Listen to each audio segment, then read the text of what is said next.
Hello everyone and welcome to episode 47 of my Human Mage playthrough. Today we are returning to the Eastern Kingdoms and we are heading to a zone that is very important for Warcraft 2, and I am super excited to kind of begin the last set of zones we have to do in the Eastern Kingdoms as we kind of approach the end of this Let's Play series a little bit, the last maybe 10 or 12 episodes or whatever. And today we are going to be heading back north into the continent of Lordaeron here in the Eastern Kingdoms, and we are going to be going to the hinterlands, which we can see right here.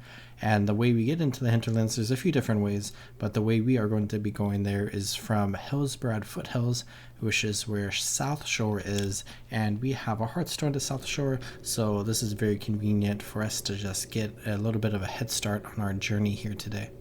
So taking the road north out of South Shore, we can kind of look at our map here and we can see that there's a little bit of a mountain pass near the Altrak Mountains going into the hinterlands, and we can go ahead and just take this road over towards this location until we get to this pass, and then we can go through the pass.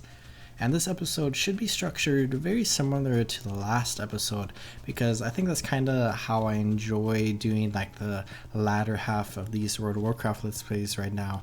Is the first half is very detailed and we're really kind of learning the game, and we're going in depth about the quests and stuff that we were doing, and then approaching the latter half where leveling slows down a little bit, we kind of speed up the questing a little bit, where I condense more hours down into an episode. So that's what I'm probably going to be doing for the rest of this Let's Play series.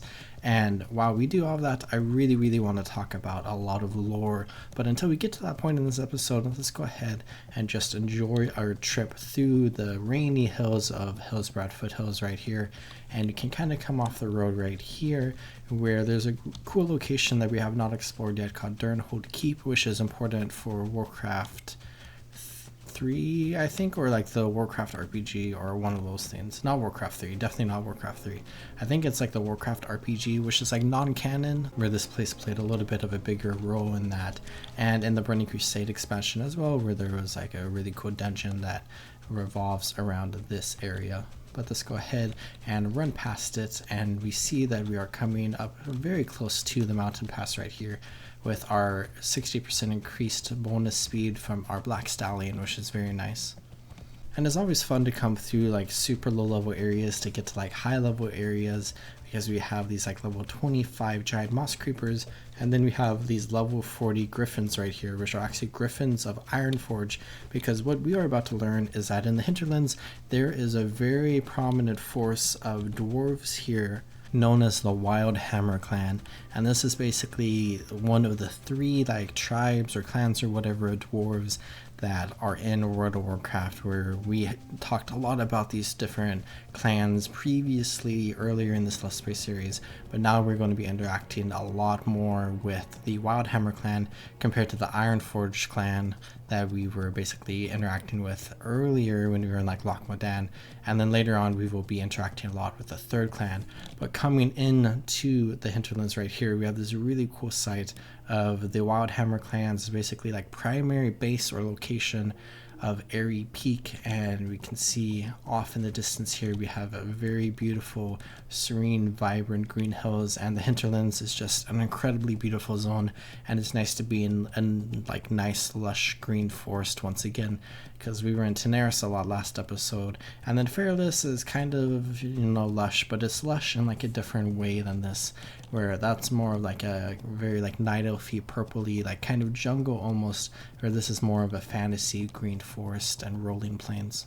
But as we explore Airy Peak here, I'm going to go ahead and pick up a few different quests, and then we will start our adventure. So we have two quests in here that basically revolves a lot around the trolls in the zone, because we are going to be fighting jungle trolls throughout this episode. They have a very big presence in this zone, and we will talk more about them soon, but we can go ahead and pick up this quest. And then we have a quest that's kind of related to the Horde a little bit, where we are going to be fighting oozes at a location where the Horde basically used to have an outpost, and I believe that location is relatively important for Warcraft 2. I'll double check that mission in a minute or two, but let's go ahead and run up here where we have another quest that revolves around the trolls, it looks like. And then of course we have multiple quests that we picked up from other zones that we can work on as well. and we can come up to the main keep here in Airy Peak, and we can just go ahead and pick up the last quest.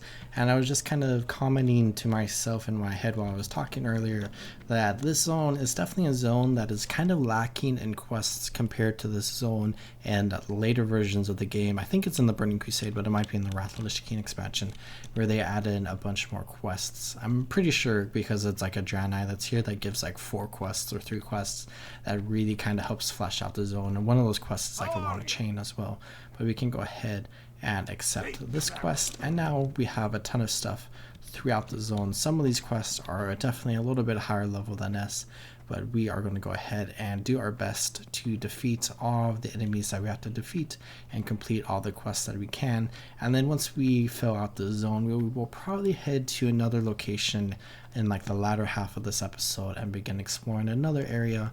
But at the start here, I really want to focus on the lore and the story that is going on here in the Hinterlands.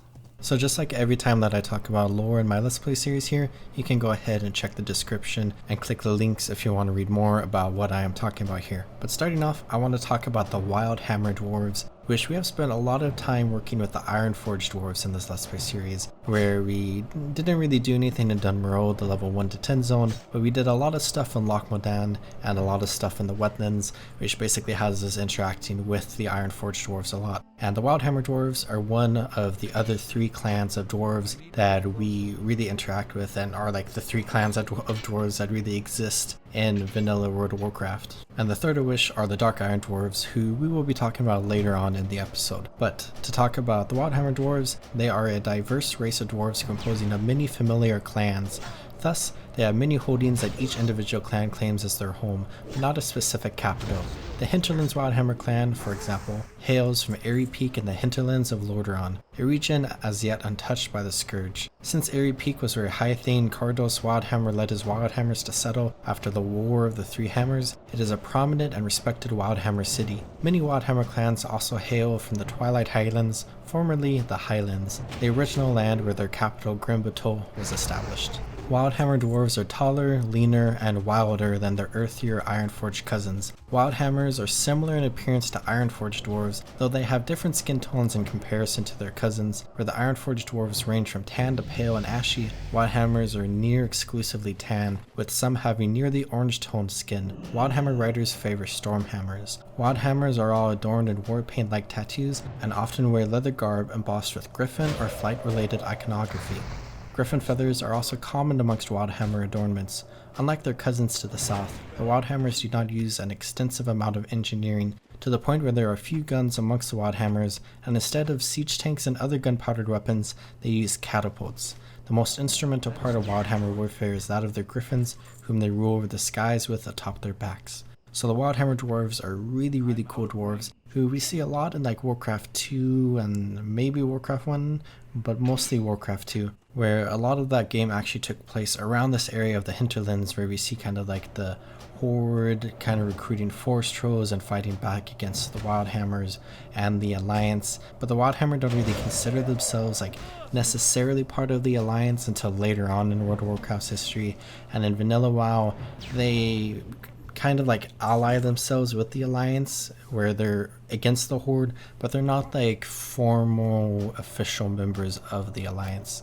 But as I was just talking about, the Forest Trolls have called this area home for a very long time, and the Hinterlands really focuses on the Forest Trolls and their story here in like vanilla World of Warcraft. So to talk about them a little bit, they are a green-skinned subgroup of trolls found in the forests of Lordaeron. The Forest Trolls as a whole are also referred to as Amani, after the ancient empire of the same name, but that name can also refer to the Amani tribe in particular. Long before the rise and fall of the kingdoms of men, the Amani trolls of Lordaeron had built an enormous troll empire. After centuries of war and hate, an alliance of high elves and humans finally dealt a crushing blow to the Amani when they defeated a great troll army at the foot of the Altrak Mountains. The empire did not recover from the defeat, and the trolls never rose as one nation again. Yet some forest trolls survived, each generation nurturing their hatred of the elves and the dark forests of the north for thousands of years. During the Second War, the Amani trolls were briefly allied to the Horde, and the forest troll Zul'jin was one of the greatest heroes the trolls have ever known.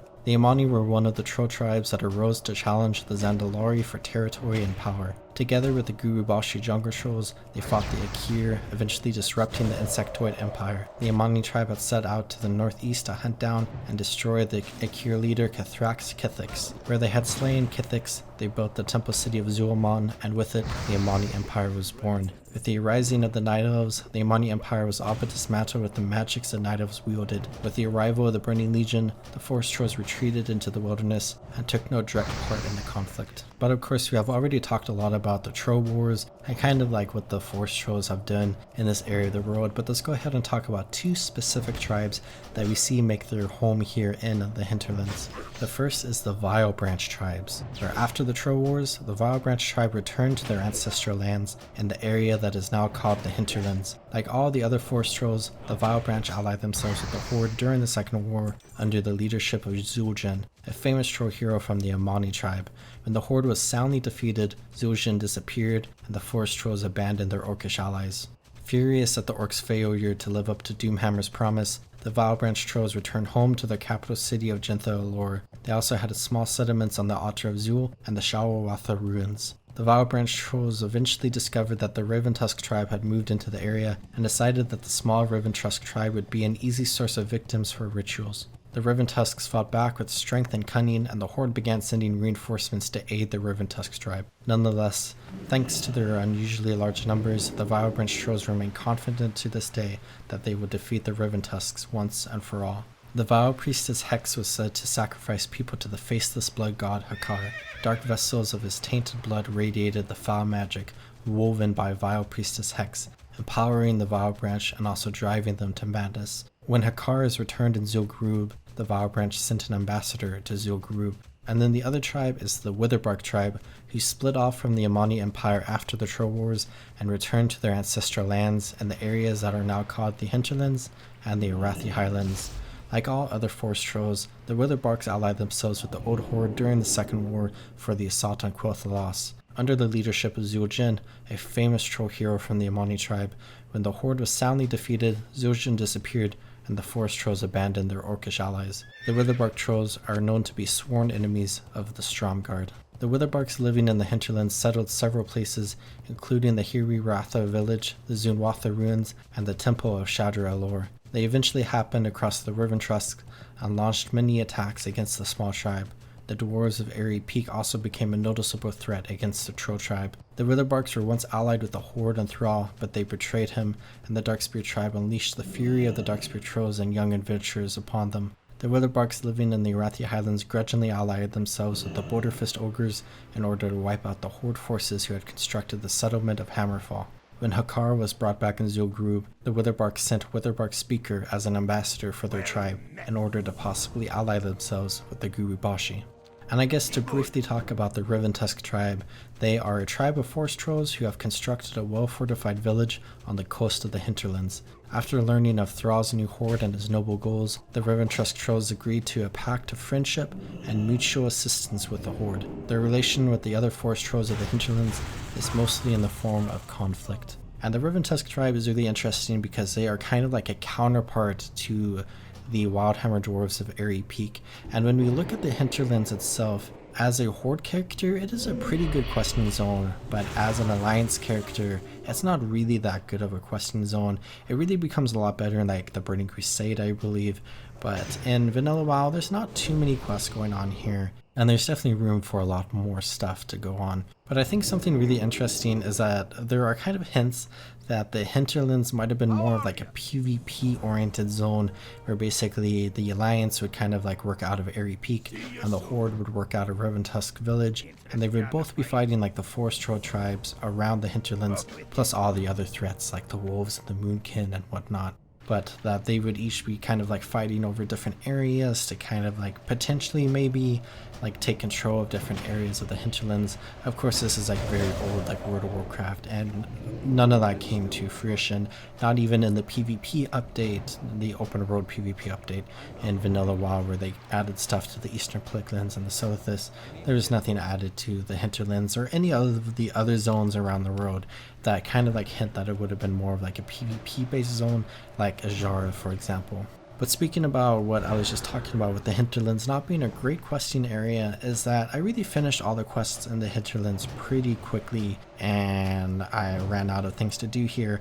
So this is kind of like a problem that we see with the leveling experience that we are kind of experiencing right now as an alliance, leveling from like level 40 to like level 50 right now, where there's really not a lot of stuff for us to do around the world, and it becomes kind of like a big issue where we are going to start doing a lot of different quests in very different parts of the world and just running around the world trying to scrape like what experience we can. And I was kind of trying to decide how I wanted to talk about this, and I'm just going to talk about it like this right now, where I'm basically just going to run through a bunch of different quests all around the world, and you'll see that footage playing in the background right now, and I just wanted to talk about a couple things. Where the experience that we've had so far in this Let's Play series up until like a few episodes ago is that we had a lot of content that we could do and it wasn't a lot of grinding, but now we are kind of approaching a part of the game where there's a lot more grinding going on.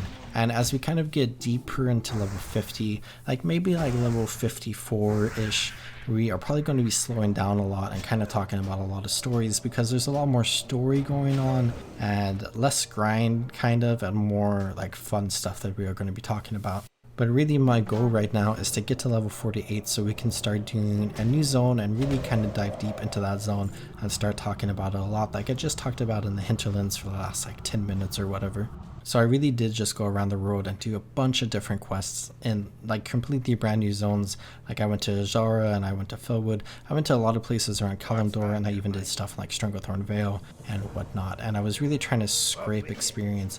And basically everything that I did in this part of my Let's Play episode right here was kind of like not really anything noteworthy, or there's not really any major stories going on. Of course there's like some stories with like the quest text and stuff, but nothing that I really specifically wanted to highlight, except I did do one fun quest chain where you get the Sprite Darter Hatchling companion pet, which is part of a fun quest chain in Fairless, and I completed that and got my Sprite Darter Hatchling, like you can see in the video at some point. Maybe it's right here, maybe it's in a little bit.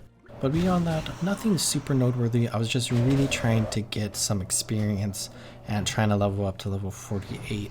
And all these areas that I explore, we will be talking more about them later on in this Let's Play series, and then more in future Let's Play series as well. So we're not really missing out on too much stuff right now. I'm just really trying to scrape some experience, because as far as the Eastern Kingdom goes, which is what I'm really wanting to highlight in this Let's Play series, there's basically nothing from what I just did in the hinterlands until we start the next zone at like level 48, and then hopefully I'll be able to get enough experience in the next zone and then the one after that to be able to get to like a good level where we will be doing a bunch of stuff in Lordaeron for like the rest of the Let's Play series. And as far as Kalimdor goes, we'll probably do like 2 more episodes in Kalimdor where we'll be exploring some different things there. But again, I'm just trying to get some experience right now. Wish to talk a little bit about gaining experience in World of Warcraft. You can see that I joined the Looking for Group channel in a Classic WoW to try to find a group to do Zul'Farrak with, and I wasn't super interested in doing a dungeon group, and I did not end up joining one, but it would have been good to get some experience. But I just had some bad experiences doing the Dead Mines and the Stockades earlier in this Let's Play series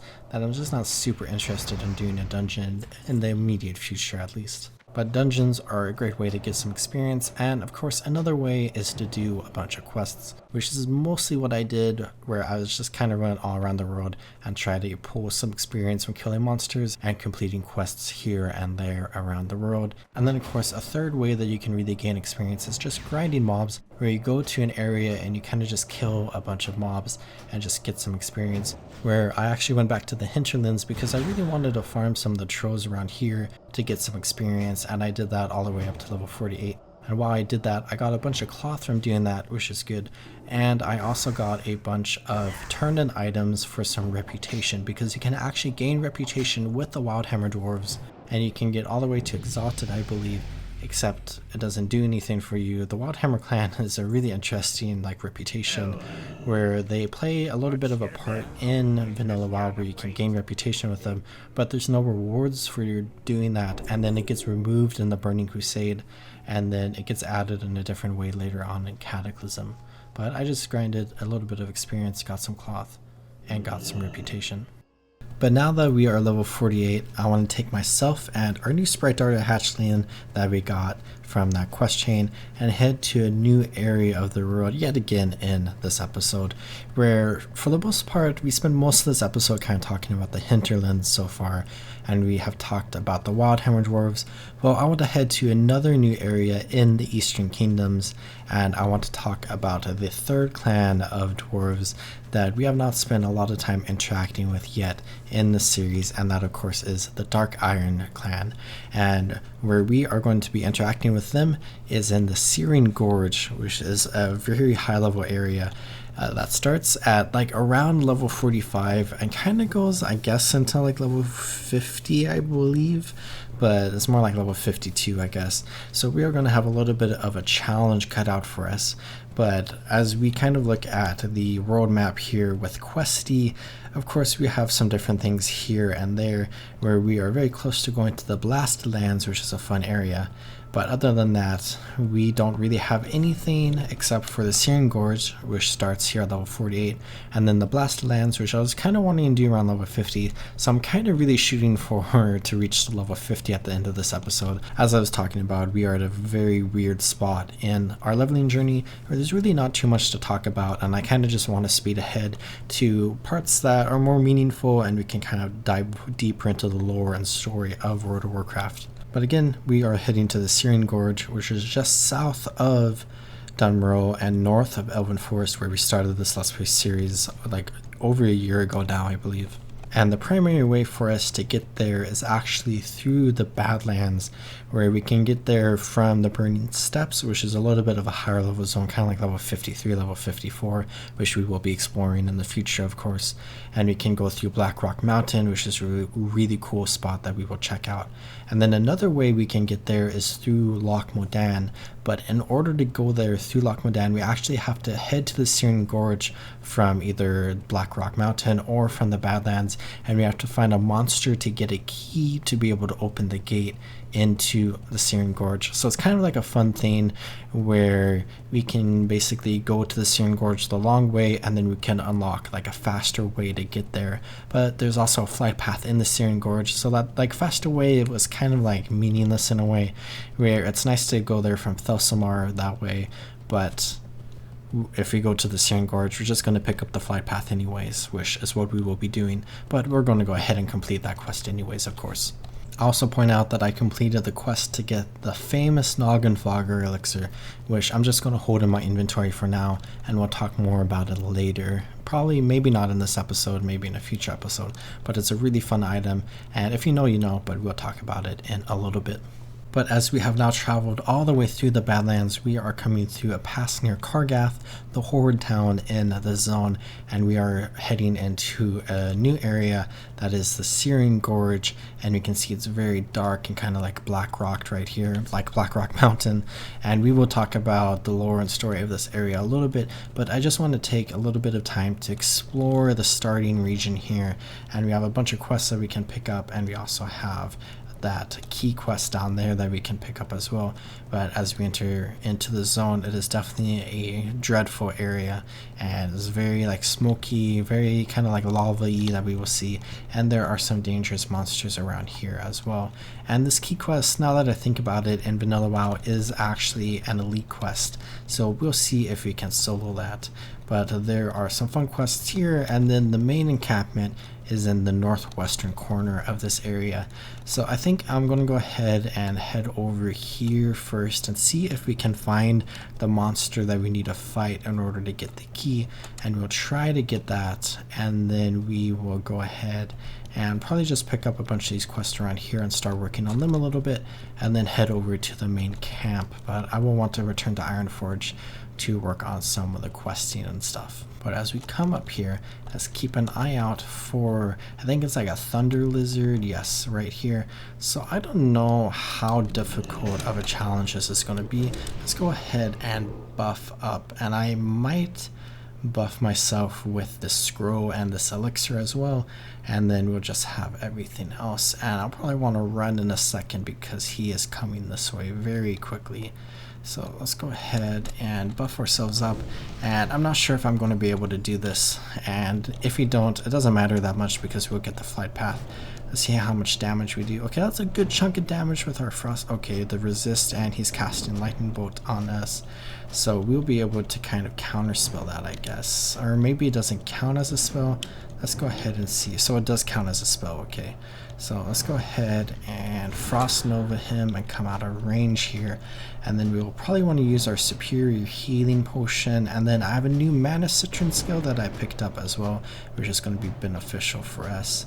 So let's go ahead and just keep casting frost bolts, and I think we are in a decent position where we'll just be able to heal with the superior healing potion, and I might go ahead and do that now.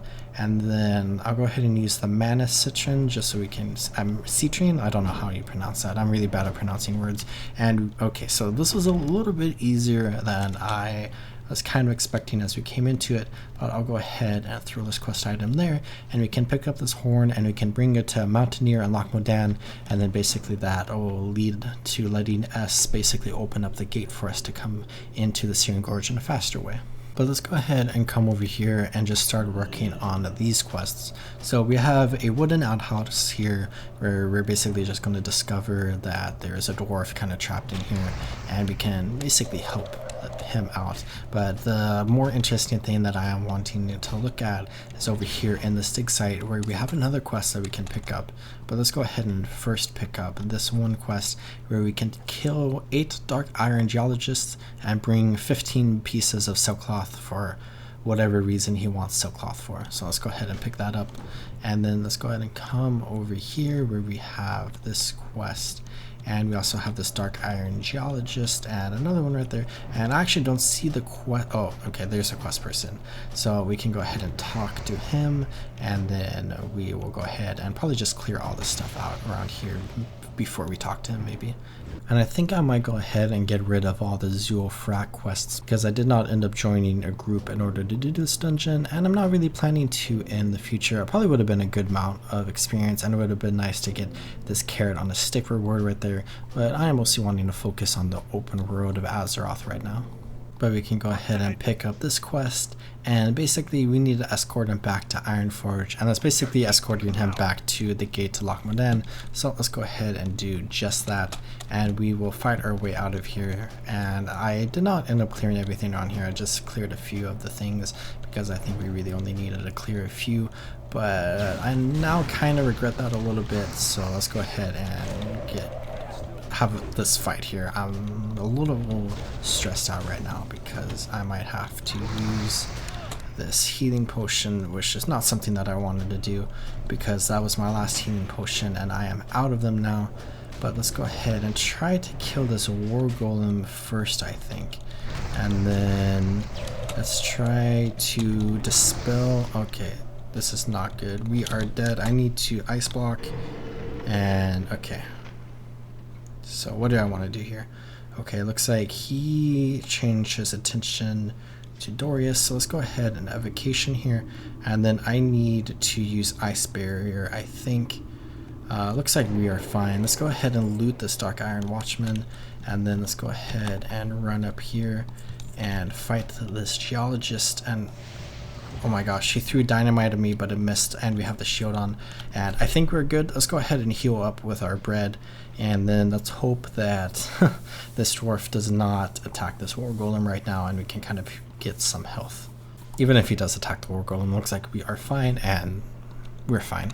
So it looks like we got out of this camp. We're relatively safe, and I probably should have set up like a better avenue of escape where I killed everything before starting this escort quest, but it ended up being okay, and hopefully we're fine for the rest of the escort. We have some spiders here that we can fight as well. And he says, stop, need to catch my breath. And we have a spider attacking us, and we also have some dark iron attacking us, one of which says Ragnaros sees all mortal. So let's go ahead and fight them, and I'll keep an eye on the health of our friend here. Go ahead and AoE them down, and then I might come over here and then throw a blizzard and try to AoE these two down. And looks like we are fine. We have just discovered the cauldron, which you can see is a very big area here in the center of the Searing Gorge, where we are probably going to be spending most of our time in the rest of this episode around. And he comments, "This is the place, human, the cauldron. Mark it on a map or do something so that you don't forget. If anything ever happened to me, my team would be stuck in that mine forever. Onward and be on guard this time. I'm not going to carry any more fights anymore." So this dwarf was part of like a mining or archaeology team, I believe archaeology, in this area, and they were basically trying to like find something called the Centaurus stones, and basically something happened and they're stuck in there. But this dwarf was basically like captured by the Dark Iron, maybe because he was at that camp, and we are helping him get back to Ironforge to get some help for his team. So we have another ambush here. Let's go ahead and try to group all of those Dark Iron Dwarves up, and then we can use Blizzard on them to AoE them down. And I have now fully upgraded my Blizzard of Frost talent, which is very nice, and I'll go ahead and throw down another one, and then all 4 of them should be dead. So we now have the ability to do some very effective like AoE farming and like AoE killing, which is very nice because I had mostly focused on like direct single target damage throughout this Let's Play series, and now to have some AoE damage capabilities is very, very nice. Especially as we are kind of approaching the end of World of Warcraft, where we might have to do a little bit more AoE farming with like killing a bunch of mobs, as questing becomes a little bit like more difficult in the sense of you kind of run out of quests before you reach level 60. But he says we're almost to safety from here. We run, try not to get too far behind, go. So we can go ahead and follow him, and we can see the gate into Loch Modan all the way over there. So we will just run past all these dwarves here and just make our way over there. And he says the gate is inside, we're going to make it, but first I need to take a breather. And then we have a Dark Iron marksman right here that yells, "He's mine," and he just shot Dorius Stonetinder, and then he just fell to the ground, and it looks like he's bleeding out, and he dropped this signed or singed letter right here. So let's go ahead and open this letter, and it looks like Dorius has fallen because he was shot by this Dark Iron assassin. And then this is a letter to his brother in Ironforge about basically what happened to him and his crew. So let's go ahead and just pick this up, and then we can read through it really quickly. And basically about the stones, the Centaurus stones, they exist, and their leader, the Thoric the Black, is using the power of the stones to enslave my excavation team, and they are working on something twisted called Obsidian. So let's go ahead and we can bring this letter to Ironforge, and we also have this quest that we can turn in Loch Modan. But actually I think we can run through that. Oh no, we can't, we need the key. But we will go ahead and grab this flight path over there. But let's do a couple of things on the way to this camp, which includes probably clearing out these Dark Irons right here, because we can kill some of these geologists to work on this quest. So we can see here up in the distance is Black Rock Mountain, which is probably the biggest landmark in this zone and in the Burning Steppes. And it is a very important location for the earlier Warcraft games, especially Warcraft 2. But it's also super important in Warcraft 1, not super important in Warcraft 3. But at the base of the mountain right here, we have a quest that I believe is a tailor specific quest. So since we are a tailor, we can pick up this quest. But if you're not a tailor, I don't believe you can do this. Basically, there are a group of poachers around here fighting the spiders and basically taking the silk that they produce. So we can go ahead and try to find those poachers somewhere around this area up here, to be specific, and we can go ahead and clear them out. And then that leads to a little bit of a chain, I believe. But for now, I'm going to go ahead and head this way and head to the main outpost in the Searing Gorge, which is actually a neutral outpost. And I'm going to go ahead and pick up all the quests, and then we'll go ahead and turn in the 2 quests that we already have, and we'll just go around and do a bunch of the quests around here. And we can also talk about the lore and story that is going on in this zone, just like we talked about in the Hinterlands. But we will go ahead and ignore everything we are running past right now and just come over here where we have 2 humans right here, one by the name of Velarock Windblade and one by the name of Squire Maltrake, where basically we can help these 2 out. First, we can listen to this person's tale, and we can ask, "Tell me what drives this vengeance," and then He says, "My father was slain by the filth that inhabits the cauldron. My pleas for assistance to the Stormwood Magistrate fell on deaf ears. Nay, they want not to admit that this part of the road even exists, let alone send their precious military in to administer justice. I seek vengeance, human, plain and simple. Is there a more passionate cause in the world? As you can see, I am but one man with the lumbering oath of a squire. The might of the Dark Iron Dwarves and the beasts held in the grip of Ragnos would surely overwhelm me alone, but I have the utmost confidence that such a brave and ambitious adventurer such as you would have no problem handling the denizens of the cauldron. Should you choose to assist me, I shall reward you with riches and wealth beyond your wildest dreams." So we can go ahead and help this person with claiming vengeance, where the first things first is we have to gather a few items for him, of course.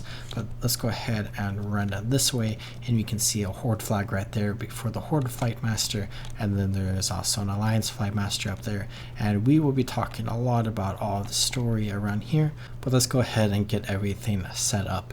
And of course this place is called Thorium Point, and this is kind of like an iconic location for like in-game World of Warcraft, where Blackrock Mountain is a very in-game heavy area. It has 2 raids, it has technically like 3 dungeons, some of the biggest dungeons in vanilla World of Warcraft, where Blackrock Depths, which is the first dungeon that you do, is actually the longest dungeon in the game, I believe, even to this day in modern World of Warcraft with all the expansions. But let's go ahead and pick up all these quests, and now I'll go ahead and fly back to Loch Modan. But here in the lock, we can go ahead and come to the gate that leads to the Syrian Gorge, and we can go ahead and turn in this quest, and then we have a quest that will take us to Ironforge, where we have another quest that we can turn in there as well. We have the Curator right here that we can turn in both of these quests to, actually. One of which is a group quest, which I did not realize it was a group quest. Oh wait, it's the quest that we picked up earlier from the mob that we killed. I thought the Centaur Stones was a group quest for some reason. But now we can go ahead and take this proof of deed back to Loch Modan, and we can get our key to the Syrian Gorge. But really quickly, let's go ahead and buy some of the silk cloth that we need for this quest. And I guess I'll just go ahead and buy this 15 right here, and then we can sell whatever extra we get. I just want to make sure that I have the 15 silk cloth before we head back to the Syrian Gorge, where we can now turn in this quest and get our first key that I believe we have ever gotten in this Let's Play series, that goes into our key ring here, which is a very cool item added later on in vanilla World of Warcraft. It wasn't there originally, where all the keys were stored in the inventory here, but we have our key ring here where we have a key to Syrian Gorge, and I don't want to go back into the Syrian Gorge this way. I want to go and fly back into it so we can start in the northwestern corner there. But let's go ahead and just take a moment to open this gate here and kind of just walk through here and see what it's like to get into the Syrian Gorge from this way. Where I just noticed if we come back here a little bit on our map, we're actually not in either Loch Modan or the Syrian Gorge. I think it's kind of just showing us in like the Eastern Kingdoms, but when we come further down into here, it shows us here in the Syrian Gorge. And this area is called the Stone Rot Pass, which leads of course from Loch Modan into the Syrian Gorge, and it's a lot longer than I remember. It's a very long pass. As we come all the way back there, we have to come through the mountains here, which normally we'd have to go from the Badlands and all the way around here. So we are kind of making like this position in the road all the way over to this position. But of course we have the door right here, and we have a lever, so if anyone's ever stuck on the inside, they can just pull the lever, or we can kind of open the gate like that. But this is Dustfire Valley where we were, and I'm just going to blink back through here, and I will go ahead and take the flight path to the Syrian Gorge, and we can begin our questing adventure. And let's go ahead and talk about the lore and story going on in this zone. So the Dark Iron Dwarves, also known as Dark Dwarves, are a type of dwarves on par with Hill, Mountain, and Frost Dwarves, though the majority of them are members of the Dark Iron Clan. Many are also members of independent organizations such as the Twilight's Hammer, Thorium Brotherhood, Venture Company, and others. Some dwarves from the Dark Iron Clan became the cursed Skarden that roamed Grimbato after the War of the Three Hammers. Once, long ago, 3 clans lived in Ironforge peacefully. The Wildhammer faction was drawn to the foothills and crags around the base of the mountain, while Bronzebeard dwarves chose to mine the mountain itself. The Dark Irons became fascinated with the mountain's depths, where fire and brimstone simmered. Here they discovered dark iron, as well as forged a connection with the magma below. They also gained an unnatural obsession with arcane magic, and many had at least some training in spellcasting. Some say whatever they discovered below eventually corrupted the race. During the War of the Three Hammers, the Bronzebeards cast out the Wildhammers and Dark Irons, founding Thoresen in the Red Ridge Mountains to the south. The sorcerer Thane built up his armies and unleashed a two-pronged assault, one on Ironforge and one on Grim Bateau, intent on ruling all dwarves. Despite overwhelming forces and several near losses, the Bronzebeards beat back Thoresen's forces, while the Wildhammer slew Modgud at Grim Bateau. After this crushing defeat, Thoresen withdrew back to his city, and the Wildhammer clan joined the Bronzebeards in marching to finish this war. Two combined armies marched south, intent on destroying Thoresen once and for all. However, their Thane had other ideas. The Mad King still believed he could win, and sent out powerful magic, seeking something powerful enough to wipe out both armies. Ruled by fear, Thoresen didn't know what he was getting himself into when his spell found something far worse than defeat in the war. In his self-empowering madness, Thoresen freed Ragnaros, the greatest fire elemental ever, from his prison who was long ago imprisoned by the Titans. His eruption into the world destroyed 80% of the Red Ridge mountain range, and nestled in the middle of the devastation rose the great volcano now known as Black Rock Mountain. The Syrian Gorge bordered it to the north, while the Burning Steppes, formerly lush and beautiful, but now destroyed, formed in the south. Ragnaros' rebirth killed Thoresen and destroyed his city. His kin, however, survived, and to this day they live within Blackrock depths, in servitude to Ragnaros and his elemental minions. Other dwarves long ago thought that the Dark Irons were destroyed when the spell that summoned Ragnaros destroyed much of the range. However, it wasn't to be. To this day, they pay for Thoresen's colossal mistake by serving Ragnaros and his armies. Their lives revolve around Ragnaros' will. So we are interacting a lot with these Dark Iron Dwarves who basically serve Ragnaros and basically live underneath Blackrock Mountain, but they have outposts here in the Cauldron in the Syrian Gorge. But we also have another group of Dark Iron Dwarves known as the Thorian Brotherhood, who are a group of Dark Iron Dwarves who are not members of the Dark Iron Clan.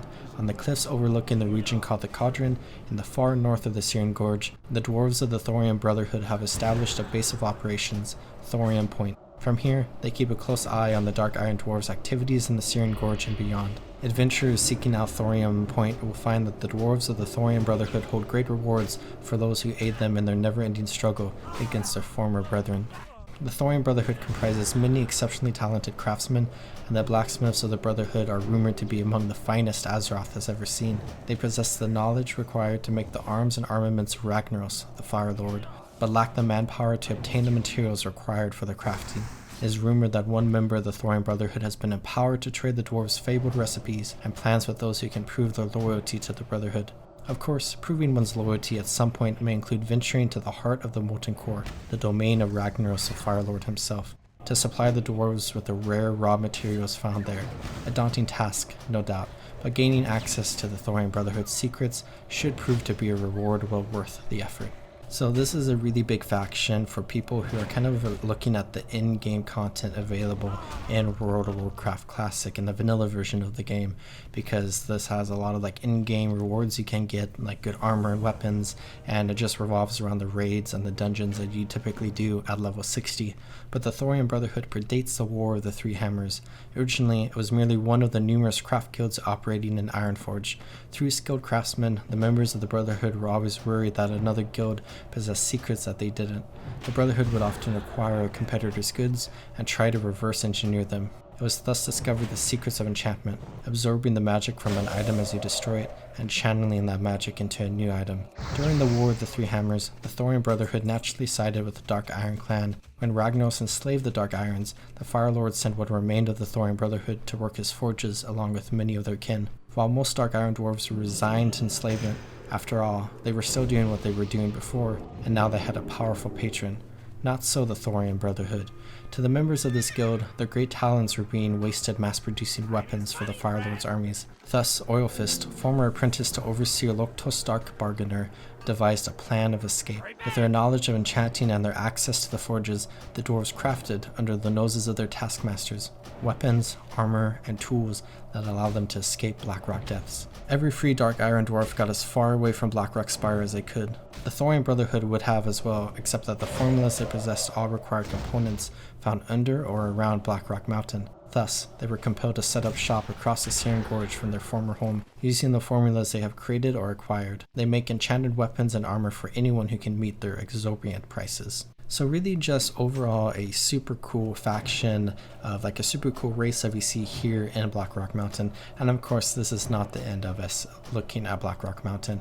And when we come back here to go to the Burning Steps, which is just south of Blackrock Mountain, we will actually go ahead and take a peek inside and look around. And I'm probably not going to do any dungeons because I mentioned earlier that I'm just not a big fan of doing dungeons anymore in World of Warcraft, and I kind of mostly focus on questing. But of course that might change once we get to that point, and I might end up doing something. We'll just see what happens. But as far as questing and Searing Gorge goes, it was overall a pretty good experience. Of course, this zone kind of suffers in vanilla WoW if you're trying to go through it single player, where in like Wrath of the Lich King or the Burning Crusade it becomes a much better experience for like single player gameplay where you can do more of the quests. But of course I was able to find a person to help me with some of the group quests around here, and we got all those done, and I completed quite a few of the quests around here and turned them all in.